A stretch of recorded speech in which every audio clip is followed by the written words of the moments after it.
America is putting an air defense system in space, and China said, quote, "This risks space becoming a battlefield, and it will fuel an arms race between us." If you don't know, today the US President Trump announced the first $25 billion being invested into the US's brand new air defense system. For context, so this makes sense, Trump is planning to build a $200 billion air defense system for the US called the Golden Dome, which will protect them against everything, and he wants to complete it by the end of his presidency. But as I said at the start, something which nobody expected, he also announced yesterday that he's going to be putting air defense systems in space as part of this Golden Dome. Specifically, the US President Trump said, quote, "Once completed, the Golden Dome will be capable of intercepting missiles even if they are launched from space." You probably know, but for decades, space has been part of an off-limits area that no country really gets involved in when it comes to warfare. But with the new US President Trump, it seems like that's about to change, and he's going to start doing it.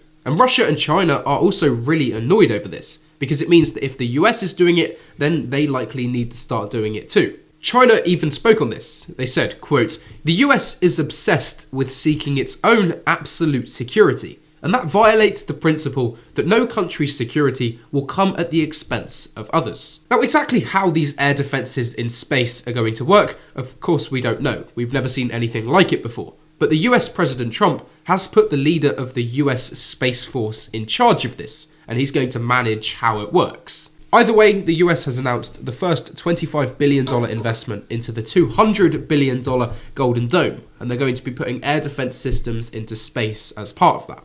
Anyways, as usual, you can leave me a follow for some more global news like this.